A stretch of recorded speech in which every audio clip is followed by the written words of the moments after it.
So, like Chris said, my name's Nathan Raymer. I'm a junior studying mechanical engineering here at the university, and tonight I'm giving the talk on moral relativism. Now, if there's anybody here who's going, I don't even know what that word means. I'm just here for the snacks. Like, that's fine. I completely understand it's kind of a big thing, but we'll handle it.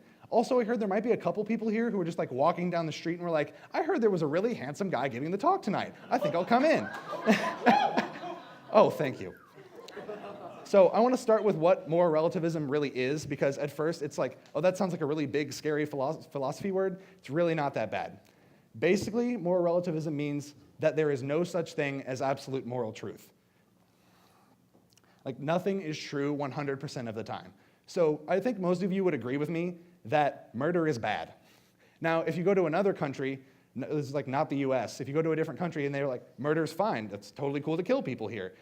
That doesn't mean that it's actually okay. They just like don't know that, and it's, so that's what we're trying to get at, is that it twists what is good and what is bad, and it's really insidious for like what we're dealing with on a day-to-day basis here. Now, there's this other thing that's like really more philosophy-based that I'm not going to get into, called general relativism, not general relativity, not the physics thing. And if you laughed at that joke, you're a nerd, like me. Now, what I want to get to, I've got 3 points that I want you to take away tonight about how relativism affects us and what it looks like on a day-to-day basis. So I want to impress on you the fact that it's a big problem for our society. It really causes issues. It's sneaky. It gets into the darker places in our life where we don't even realize it's coming after us and it's causing problems. And that we can answer it. We can beat it, but we have to lead with love. Otherwise, no one will be able to listen to us. So I'm going to start by impressing on you guys why it's a problem. Pope Benedict XVI called relativism the greatest problem of our time. And Pope Francis has called it the greatest spiritual power on with morality. And I don't know about you guys, but I think when it comes to people who know what's going on with morality and like things about the world, the popes probably have it pretty on lockdown. So I'm just going to go with what they have to say.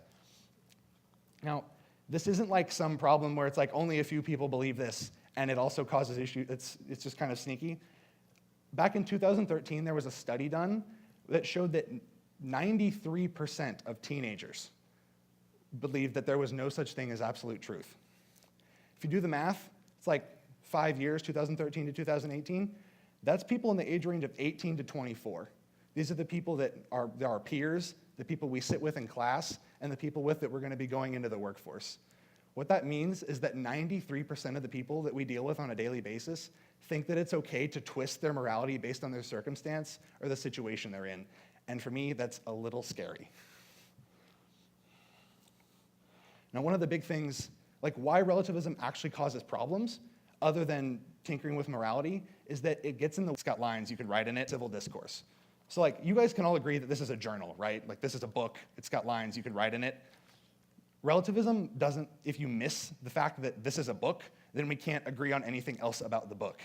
The same is true, if we can't agree about what a book is, how can we agree about how to solve problems like world hunger or world peace? There's no way. So if we're going to try and solve big problems, we have to agree on some amount of truth. That's why relativism causes huge problems. Now, Pope Benedict also called it the dictatorship of relativism. It ruins diversity, especially diversity of thought, by instituting one idea that is the absolute, that there's no absolutes. So if you disagree with this idea, then you don't belong in a relativistic society, and it excludes people who want to proclaim absolute truth and want to fight for what's right. Now, relativism also sneaks into our daily lives. It's dark and it's high. But when you look at relativism, I don't really think it can be. It's sneaky. You know, there might be some people, and when you look at relativism from a global like worldview perspective, you can see that it's causing issues. It's kind of a big deal. But you also have to analyze it on a personal level. It affects every single one of us. You, me, the people we sit with in class. Now, as a Christian, it's really easy to think that we're beyond falling into relativism, but I would say that this could not be further from the truth. If anything, we're far more susceptible to the sneaky parts of relativism, the things that really the things that like you don't see it coming, and then you end up preaching something that's not true. Sorry about that. Now, I would bet that all of us have held a relativistic idea at some point, and I'm going to go through a couple of examples and like have you think about like, is that relativism? Like, what could I have done and not done in this spot? So, one of the things that kind of came home to me when I was writing this talk was like, from a Catholic perspective, isn't for everyone, is really kind of plainly not true from a Catholic perspective. Now, whenever I was in high school, I had a guy who was on my football team with me named Hunter, and he was not religious. He was an atheist, but he was like not super, he didn't believe in faith, but he was also not super like mean about it, but so we could have discussions and talk about it. One day we were in the locker room discussing this stuff, and we were having a conversation about like belief and like why I think he should, like he was raised Catholic, but he also just didn't quite get it. It didn't make sense to him. And I completely honestly, like I wasn't trying to like evade the conversation or anything, but I told him, if faith is a gift from God to believe in him, then maybe some people just don't get as much faith as other people, so it's harder. Now, that's truly a relativistic idea because it's like, it's okay for some people to not be faithful because they just didn't get the chance to be. But if you think about that from a Catholic perspective, that's just completely ridiculous. God gives us the grace that we need, the faith that we need. Can't accept that gift of faith into it. If we close our hearts off, then we can't accept that gift of faith, but it's up to the choice that we make is to be open to God and be open to his love. And if you don't do that, then you can't be faithful. That's how I ended up falling into this in one way back in high school. Now, like I want to get at the same issue because I don't want people to, like, this is a really big deal for us. So, like, if Christ came to save the whole world, if we are called to go and make disciples of all nations, then this faith is for everybody. The Christian faith is something that will make everyone's life better and will make the world a better place. Faith is for everybody. Another way that relativism can sneak into our lives and cause problems is by justifying the things we do wrong. If you've ever told yourself, like, oh, it's okay to cheat on this homework assignment because I've got a million other things to do, and I've got this meeting I have to go to, and all these activities, and this homework's really hard, like, that's a relativistic idea because we know it, something that we know to be wrong by whatever circumstance, even though we know it to be something we shouldn't be doing. Another example of this in my life was in high school, towards my senior year of high school, I started drinking with my friends, and like I knew it was something that I really shouldn't be doing. But I was like, oh, it's fine. All my friends are doing it. We don't do anything crazy when we're drinking. We just have fun. It's, we drink responsibly. But this past summer, right before class started, my good friend Noah, he texted me kind of one day, kind of out of the blue. We'd had a couple discussions about it, but he texted me kind of out of the blue and was like, hey, what do you think about like the issue of underage drinking? Like, what do you think about that whole thing? And it kind of came down to, I really don't think I should be drinking underage because it's something that we're told it's wrong for a reason. Like, the legal drinking age is like kind of a thing that people kind of get stuck on, but it's a good thing to follow the law if it doesn't lead us into sin by following the law. So we should not be drinking underage. That's all I'm saying. And by justifying the bad things for us, justifying the bad things we do is a relativistic idea that causes problems for us. It's something that affects us in our day-to-day college life every day. Just think about any time you've ever justified something. That's relativism. Now, another way we can catch relativism sneaking into our life is when you catch yourself saying things like, oh, you do you, if that makes you happy, in response to things that we know to be morally wrong. If somebody's doing something, you're walking down the street, and you see somebody doing something wrong, and you're like, oh, it's fine, it makes them happy. Like, that's a relativistic idea. You've probably started to fall into relativism. I do want to make the distinction between relativism and differences of opinion. If you're talking to your friend and you're saying, I'm going to go to the gym, and your other friend's like, I hate going to the gym, or you say, oh, you do you, that's fine. Like, don't worry, you're not being a relativist by saying, it's fine if you don't want to go to the gym. And I like soda. Another example, like coffee. I really like coffee. If you're talking to somebody else and like, I hate coffee, I like soda. Like, Like, you do you. Like, that's fine. Coffee, liking soda is not inherently sinful. It's fine. We're good. Don't freak out like, oh, I'm a relativist because I said this. Like, no, you're totally cool. Just make sure when you say things like that, when you say things like you do you, if that makes you happy, like, make sure you're not saying that in response to something that we know to be morally wrong, because that will lead people down the path of relativism. And saying things like this, it's a good way to dodge a potential conflict, get out of a situation where you might become uncomfortable, or just not have to step out of your comfort zone. Because as Christians, we have to respond to relativism and answer it. But when we do, and this gets to my third point, we have to lead with love, or else we risk losing people. And Mother Teresa is a fantastic example of this leading with love, because in the face going, Mother Teresa wasn't like in some back alley in Calcutta kneeing some poor beggar in the face going, I won't feed you until you repent, until you come to Jesus. Because she was serving the Hindus, right? And so she's there and she's like, I want to serve these people. I want to love them with the love of Christ. And God doesn't care about, well, he does care, but like, he'll love you anyway. God loves you. God loves you just as much if you don't believe in him as if you do. That's the grand truth of Catholicism. That's the most beautiful thing. God's love is infinite and perfect. And so he's always there loving you no matter what you've done, no matter what you think about him. He's always there. And Mother Teresa is a beautiful example. That's why she's a saint, literally a saint. Now, I want to impress on you what happens when we get this wrong. When we don't lead with love, whenever we don't lead with love. I had a guy who was a friend of mine in high school.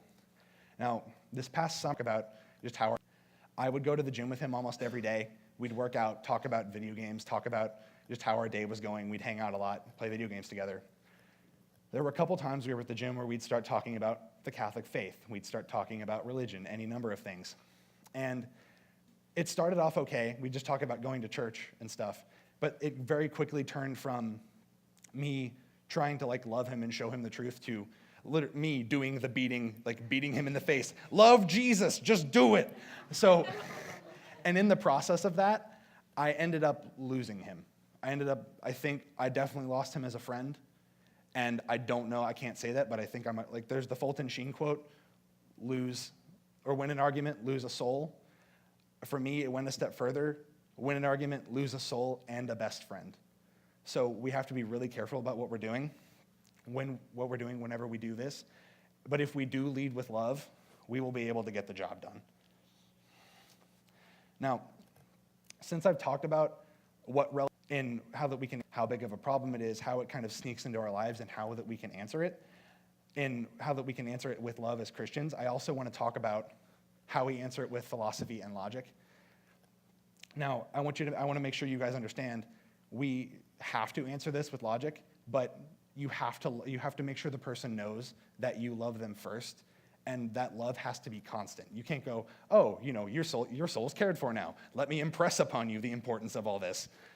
That's not, you have to make sure you're always doing it love. You're offering them the truth, not force-feeding it to them.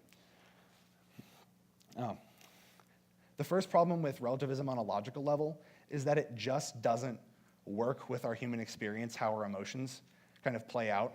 When you're walking down the street and you see a family all together, a loving family playing together, having a picnic, that's a good thing. Their love is bringing them together, they're loving each other and they're having a good time. That's a good thing you see.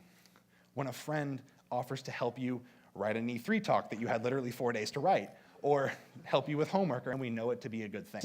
That is a sign of God's love in the world, and we know it to be a good thing. The opposite is true as well. When you're walking down the street here in Columbia and you see somebody sitting on the side of the road, sitting on the side of downtown, saying, I'm poor, I'm homeless, can you help feed me? The natural human response is to go, that's awful, I want to help you. We know the bad things when we see them. The same with acts of violence. If we see something horrible playing out, then we know that's a bad thing. But relativism takes that away and goes, oh, it's fine for them if that makes them happy.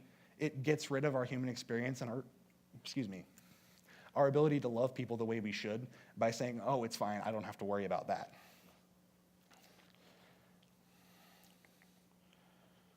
Now, the big philosophical way we answer relativism, it just doesn't work as a philosophy, and I'll explain why. I'm going to go through the definition of relativism again and explain it a little, as it is absolutely differently. So the definition of relativism, like I said, is it is absolutely true all of the time that there is no such thing as absolute truth. I'll say it again. It is absolutely true all of the time that there is no such thing as absolute truth. Do you see the problem? It's what we call in philosophy a self-refuting statement. It's self-defeating. If your philosophy naturally undermines itself, you've probably got a bad philosophy. So don't live by that. That's what we're dealing with relativism. It sneaks into our lives, and it's a complete lie. But somehow it's managed to latch on, but it's pretty easy to undermine from a philosophical standpoint. But like I said, you cannot go beating that into people's heads at all, ever, and you have to offer that truth to them once they know that they are loved and they're cared for. Now, I want to wrap up this beginning of the E3 semester present with some closing statements. We'll put it in a box. Now, let's put the tape down on the sides, make sure you guys know what's going on. Now, like I said through my 3 different points, what we're dealing with, like how much of a problem it is, a sense of scale, how many people know how many people have fallen into this relativistic ideas, and how we can answer it, like how it affects our daily lives as Catholic college students, and that we can win this fight. We can, but we have to lead with love, or else we risk losing people. Now, I want to challenge you guys with something tonight. I want you to find something, some place in your life where you have accepted these relativistic ideas and figure out how you can root that out and make sure just get rid of it. And that's the same thing we do when we're uprooting vice, dealing with sin, the same thing. And just go through that process, find a way to answer this and get rid of it, because then your life will be a better place. It'll be better for everybody. Thank you, guys.